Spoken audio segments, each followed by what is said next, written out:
कौन सर्वाहारी की श्रेणी में आता है? सर्वाहारी की श्रेणी में कौन आता है? तो सर्वाहारी की श्रेणी में आपको क्या आता है?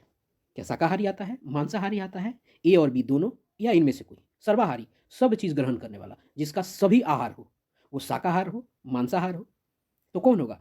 तो प्रश्न से ही उत्तर की झलक मिलती है। इसमें होगा आपको उत्तर सी। क्लियर है? चलिए आगे बढ़ते हैं और देखते हैं दूसरे प्रश्न को। दूसरा प्रश्न क्या है? मकरंद क्या है? मकरंद क्या है? फूलों का रस, एक प्रकार की प्रजाति, लोहे का प्रकार, या एक प्रकार का फल? मकरंद, ये जाना पहचाना है, जब हम लोगों ने पढ़ा होगा किताब में और अपने समय में, तो ये दिमाग में आ रहा होगा क्या है। तो मकरंद जो है ये फूलों के रस को कहा जाता है। किसको? फूलों के रस को कहा जाता है। आइए आगे बढ़ते हैं, तीसरे प्रश्न की तरफ चलते हैं।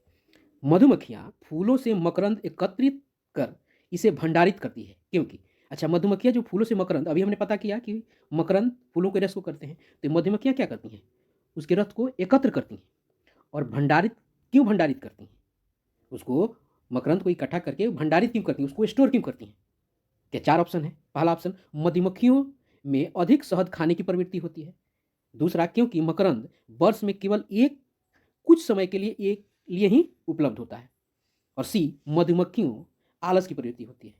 हम क्या होता है मधुमक्खियों में, यहाँ में हम टाइप में छूट गया, मधुमक्खियों में आलस की प्रवृत्ति होती है। तो इसका उत्तर क्या होगा? देखिए, तो इसका उत्तर होगा आपको बी, क्योंकि मकरंद वर्ष में केवल कुछ समय के लिए ही उपलब्ध होता है। वो वर्ष में केवल कुछ समय के लिए ही उपलब्ध होता है, उसके बाद दोबारा वो नहीं आता। इसलिए मधुमक्खियां क्या करती हैं? उसको स्टोर कर लेती हैं, एकत्र कर लेती हैं, भंडारित कर लेती हैं। क्लियर है? चलिए आइए देखते हैं आगे। अगला प्रश्न क्या है? चौथा नंबर प्रश्न, आहारी रेशे हैं, विटामिन है, खनिज लवण है, रुद्रांश है। तो आहारी रेशे हैं क्या? तो इसका उत्तर है ये रुद्रांश है। अब आहारी रेशे में आता क्या क्या है? आहारी रेशे में आता क्या क्या है? अब देखिए, जो आगे के प्रश्न में इससे रिलेटेड चीज़ें मिलेंगी। आहारी रेशे में जो है ना, सलाद में चीज़ें जो खाते हैं उसे आहारी रेशे प्राप्त होते हैं, और इसका उत्तर क्या होगा? आपको रुद्रांश होगा। आइए अगले आगे प्रश्न में इसको और थोड़ा सा डिटेल में करेंगे। अब देखिए, आहारी रेशे काम करता है क्या? एक पोषक तत्व के रूप में, बिना पचे भोजन को शरीर से बाहर निकालने में, ए और बी दोनों, इनमें से कोई नहीं। ये छठी क्लास का प्रश्न है, देख लीजिए। ये आहारी रेशे काम करता है क्या? एक पोषक तत्व के रूप में, दूसरा बिना पचे भोजन की शरीर से बाहर निकालने में। तो यहाँ उत्तर क्या होगा? आहारी रेशे जो है बिना पचे भोजन को शरीर से बाहर निकालने का काम करता है। सलाद में जो बहुत सारी चीज़ें हम लोग खाते हैं ना, वो आहारी रेशे ही हैं। क्लियर है? चलिए आगे देखते हैं। हमने पता कर लिया कि आहारी रेशे क्या होता है। अगला छठा, निम्नलिखित में से कौन सा भोजन के पोषक तत्वों में सम्मिलित है? कौन क्या है? भोजन के पोषक तत्व, यानी न्यूट्रिशन में पोषक तत्व में सम्मिलित है। कौन? खनिज लवण, विटामिन, आहारी रेशे, ए और बी दोनों। अब देखिए कौन इसमें पोषक तत्व कौन है। अगर थोड़ा सा हम इसमें दिमाग लगाएं तो पता चल जाएगा कि इसमें पोषक तत्व कौन है। इसमें पोषक तत्व खनिज लवण है, विटामिन है, लेकिन आहारी रेशे नहीं है। इसका वर्क कुछ और होता है, जिसे हमने अभी कुछ देर पहले, यानी इसका उत्तर क्या हो जाएगा? ए और बी हो जाएगा। क्लियर है? चलिए आइए आगे देखते हैं अगले प्रश्न को। सातवां नंबर प्रश्न। सातवां नंबर प्रश्न क्या करता है? कार्बोहाइड्रेट हमारे शरीर के लिए उत्तरदायी है। क्या करता है कार्बोहाइड्रेट? मुख्य रूप से ऊर्जा प्रदान करने में के लिए उत्तरदायी है, शरीर की वृद्धि और अनुरक्षण में उत्तरदायी है, रोगों में की सहायता में उत्तरदायी है। क्या करता है ये? आपको किस काम आता है? और इनमें से कोई नहीं। इन चारों में अगर देखें तो क्या होगा? क्या करता है ये? देखिए, जो खनिज लवण है, कार्बोहाइड्रेट्स हैं, प्रोटीन है, विटामिन है, वसा है, ये सब चीज़ों का अपना अपना काम है। उसी तरह कार्बोहाइड्रेट क्या करता है? तो ये कार्बोहाइड्रेट जो है हमारे शरीर को मुख्य रूप से ऊर्जा प्रदान करता है। ये क्या करता है? ऊर्जा प्रदान करता है। ऊर्जा वसा भी प्रदान करता है, ऊर्जा कार्बोहाइड्रेट भी प्रदान करता है। क्लियर है? तो कार्बोहाइड्रेट हमारे शरीर के लिए उत्तरदायी है क्या? तो कार्बोहाइड्रेट हमारे शरीर को मुख्य रूप से ऊर्जा प्रदान करता है। क्लियर है? आगे देखते हैं। वसा, वसा हमारे शरीर के लिए उत्तरदायी है, मैंने अभी बताया है कुछ देर पहले। तो क्या करता है वसा? ये हमारे शरीर को ऊर्जा प्रदान करता है, शरीर की वृद्धि करता है, या रोगों से रक्षा करता है। करता क्या है यह? तो अभी जैसे हमने बताया कि कार्बोहाइड्रेट भी शरीर को ऊर्जा प्रदान करता है और वसा भी ऊर्जा प्रदान करता है। वसा यानी फैट। फैट जो है ना, आपको तेल घी सब चीज़ों से मिलता है। तो ये क्या करता है? हमारे शरीर को ऊर्जा प्रदान करता है ये। लेकिन ज़रूरत से ज़्यादा फैट ले लेने से आदमी मोटा हो जाता है, लेकिन हर चीज़ को ज़रूरत से ज़्यादा नहीं ना लेना चाहिए। कार्बोहाइड्रेट वसा हमारे शरीर के लिए उपयोगी है। क्यों? क्योंकि इससे एनर्जी मिलती है। कार्बोहाइड्रेट से एनर्जी मिलती है, वसा से एनर्जी मिलती है। आगे देखेंगे कि ज़्यादा किससे मिलती है।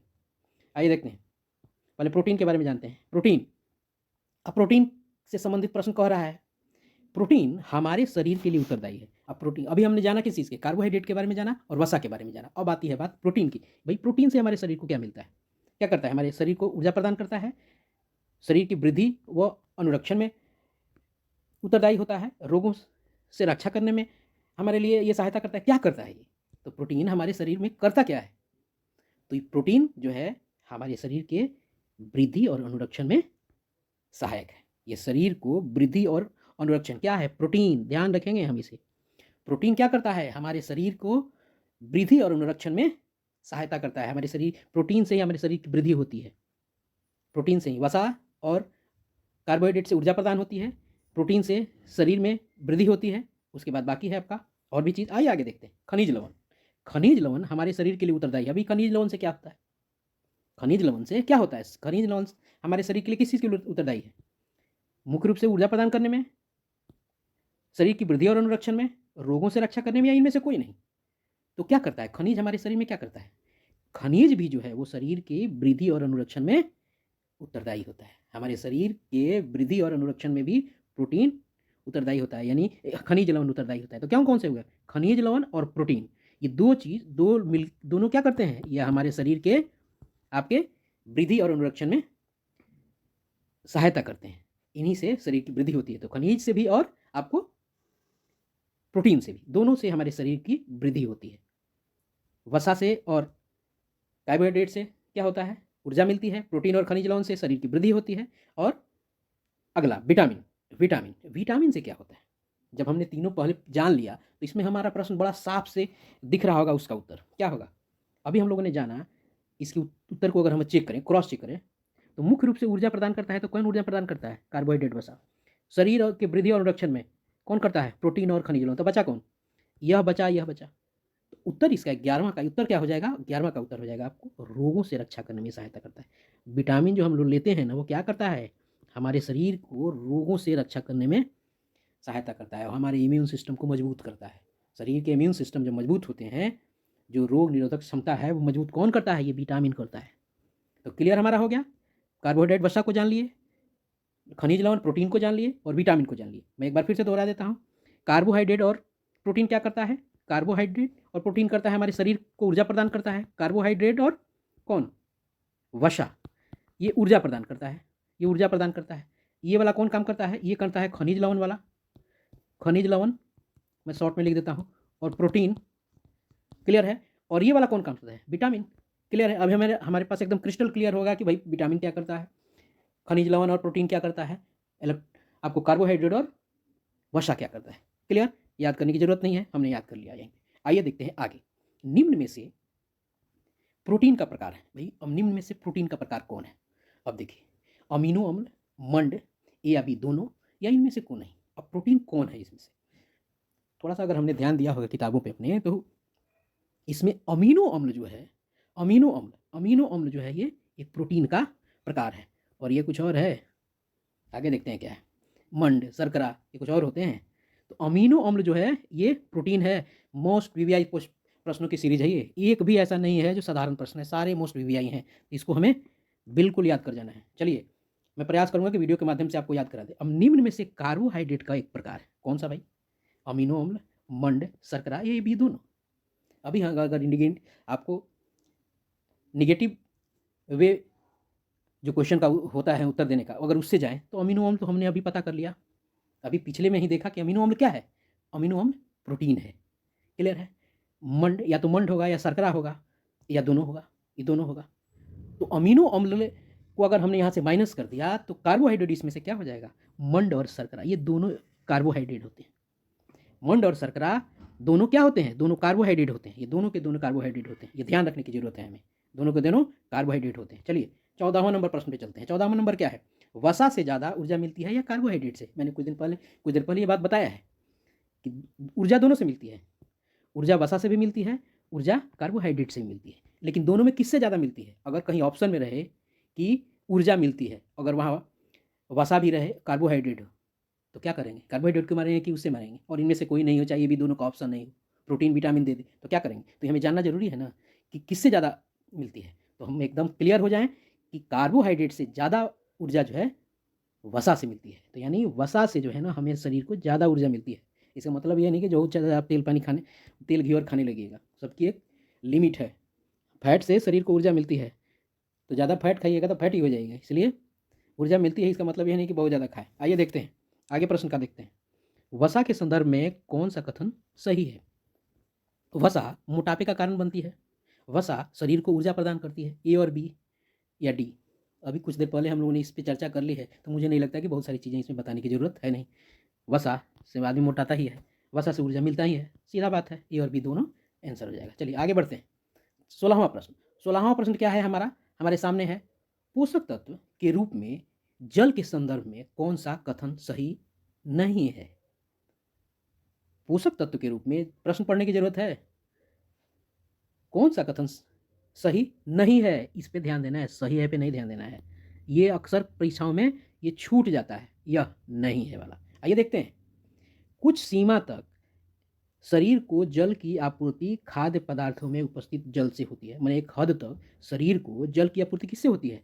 खाद्य पदार्थों में होता है। कुछ सीमा तक शरीर को जल की आपूर्ति खाद्य पदार्थों में उपस्थित जल से होती है। मैंने खाने वाली चीज़ में से कुछ शरीर को जल मिल जाता है। मुझे लगता है ये सही है।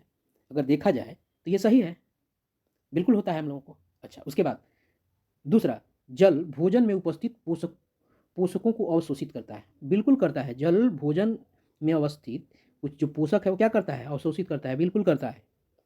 उसके बाद यह भी कथन सही है, जल मूत्र और पसीने के रूप में अपशिष्ट पदार्थों को शरीर से बाहर निकालता है। बिल्कुल निकालता ही है ना, ये भी नहीं है। तो इसमें यानी तीनों कथन सही हैं। तो उत्तर क्या होगा हमारा? उत्तर हो जाएगा हमारा डी। उत्तर क्या हो जाएगा हमारा? उत्तर हमारा हो जाएगा डी। क्लियर है?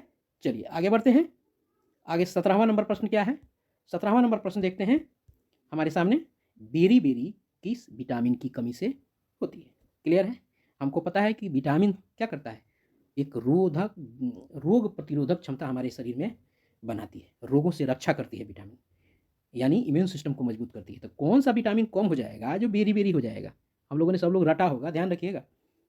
तो क्या है बेरी बेरी से कौन? उत्तर क्या होगा? विटामिन ए होगा, विटामिन बी वन होगा, विटामिन सी होगा, विटामिन डी होगा। तो याद होगा हमें बेरी बेरी विटामिन बी से, बी आ बेरी भी बी से, तो बी से बेरी बेरी, बी से विटामिन बी। क्लियर है? तो इस बी से याद रखिए, इसको कनेक्ट कर लीजिए। बी है तो उससे कनेक्ट होगा बेरी बेरी। क्लियर है? इससे आपको याद रखने में सुविधा हो रही है। तो बेरी बेरी जो है किस विटामिन की कमी से होता है? विटामिन बी1 की कमी से होता है। क्लियर है ना? बी1 ध्यान रखना है, बी1 है, बी1 की कमी से होता है। अगर कहीं बी1 ऐसा हो तो बी1 आपको ज़्यादा सुटेबल बनेगा। चलिए अगला 18वां नंबर प्रश्न। रिकेट्स किस विटामिन की कमी से होता है? रिकेट्स किस विटामिन की कमी से होता है? आपको ए, विटामिन बी, विटामिन सी और विटामिन डी किस कमी से होता है? अभी हमने जाना बी1 से कौन सी होती है? बेरी बेरी होती है। तो रिकेट्स जो है वो क्या होता है? आपको विटामिन डी की कमी से रिकेट्स होता है। क्लियर है? विटामिन डी की कमी से आपको विटामिन डी की कमी से रिकेट्स होता है। ये शरीर में जो है ना, इसीलिए धूप में रह जाता है, हड्डियों को मजबूत करता है। नहीं तो क्या होता है, हड्डी लचीला हो जाता है। रिकेट्स जिसको होता है ना, जो जिसको भी अगर रिकेट्स वाली जो समस्या है तो उसमें हड्डियाँ कमज़ोर हो जाती हैं और वो लचीला हो जाती हैं। आइए देखते हैं। दृष्टिहीनता, रतौंधी किस विटामिन की कमी से होता है? हमें याद होगा, गाजर खाते थे हम लोग इसमें और कहा जाता था इसको गाजर खाना चाहिए। तो आइए उसमें उत्तर क्या होगा? रतौंधी के लिए, दृष्टिहीनता के लिए, जो जिसमें कम दिखता हो, तो विटामिन ए की कमी से होता है, विटामिन बी की कमी से होता है, विटामिन सी की कमी से होता है, विटामिन डी की कमी से होता है। तो क्लियर है, जो आपको दृष्टिहीनता है वो विटामिन ए की कमी से होता है। किसकी कमी से होता है? विटामिन ए की कमी से होता है। आइए आगे बढ़ते हैं। स्कर्वी किस विटामिन की कमी से होता है? स्कर्वी किस विटामिन की कमी से होता है? ये प्रमुख बीमारियां हैं, इसी से प्रश्न आते हैं, इसे बाहर नहीं आता है। स्कर्वी, स्कर्वी किस से होता है? विटामिन ए से होता है, विटामिन बी से होता है, विटामिन सी से होता है, विटामिन डी से होता है। अगर ध्यान दीजिए स्कर्वी पे तो आपको उत्तर क्या हो जाएगा? विटामिन सी हो जाएगा। क्लियर है? विटामिन सी की कमी से क्या होता है? स्कर्वी होता है। अब आइए एक बार रिपीट कर लेते हैं, याद हो जाएगा। विटामिन ए, दृष्टिहीनता, vitamin B, beriberi, vitamin C, scurvy, vitamin D, rickets. Clear है? इससे हो जाएगा आपको बेरी बेरी, विटामिन बी से बेरी बेरी, विटामिन ए से क्या हो जाएगा? विटामिन ए से क्या हो जाएगा? दृष्टिहीनता हो जाएगा। दृष्टिहीनता, vitamin B beriberi, vitamin C ये स्कर्वी, लिखने की जरूरत नहीं है, विटामिन डी रिकेटस। क्या हो जाए, क्लियर क्लियर हो गया। चलिए अब विटामिन बी लोग पूछता है ये विटामिन बी से होता क्या है, इसमें जो मांसपेशियाँ जो होते हैं लूज हो जाती हैं और उससे वो झूल जाता है, तो इससे समस्या होती है और बाद में जाके नीरो का कारण बनता है विटामिन बी। तो वही होता है, विटामिन बी में ही B12 खाया जाता है, जिसको नीरो की समस्या होती है ना विटामिन B12 खाता है। चलिए आगे बढ़ते हैं और देखते हैं अगला प्रश्न, घाव भरने के सहायक कौन सा विटामिन होता है। घाव जो होता है तो उसके भरने के लिए कौन सा विटामिन सहायक होता है, vitamin B1, vitamin C, vitamin A और बी दोनों यानी सी वाला, या इनमें से कोई नहीं। तो कौन सा विटामिन घाव भरने में सहायक होता है, घाव हो जाता है तो कौन सा चीज़ होता है जिससे वो घाव भरता है, देखिएगा ध्यान कीजिएगा। चलिए इसका उत्तर है 21 का B, vitamin C. Vitamin C की सहायता से जो घाव भरता है, विटामिन सी अगर शरीर में अच्छा रहेगा तो घाव जल्दी भर जाता है। क्लियर है। चलिए 22 नंबर प्रश्न देखते हैं, कार्बोहाइड्रेट के पाचन में निम्न में से कौन सा प्रमुख सहायक है, इसमें से कौन सा विटामिन जो है कार्बोहाइड्रेट के पाचन में, कार्बोहाइड्रेट के पाचन में कौन सा जो इसमें जो विटामिन है वो सहायक होता है जिससे कार्बोहाइड्रेट पचे, vitamin A, vitamin B1, vitamin C, vitamin D.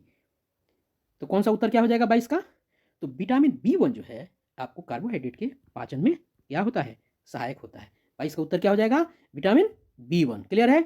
चलिए आइए आगे बढ़ते हैं, अगले प्रश्न को देखते हैं। 23वां नंबर प्रश्न हमारे सामने है, निम्नलिखित में से कौन असत्य है, कौन सा असत्य है। पहला, विटामिन ए त्वचा और आंखों को स्वस्थ रखता है, विटामिन बी घाव भरने में सहायक होता है, विटामिन सी रोगों से लड़ने में सहायक होता है, विटामिन डी अस्थि और दांतों हेतु कैल्शियम का प्रदान करता है। तो इसमें अगर देखेंगे हम 23 नंबर प्रश्न में तो क्या करता है, विटामिन ए त्वचा और आंखों को स्वस्थ रखता है, बिल्कुल रखता है, विटामिन सी रोगों से लड़ने में सहायक है, विटामिन डी अस्थियों और दांतों को। तो इसमें उत्तर गलत है, विटामिन बी जो है घाव भरने में सहायक क्या होता है, विटामिन बी घाव भरने में सहायक। अभी हम लोग कुछ देर पहले जाना था, विटामिन बी घाव भरने में सहायक है नहीं है।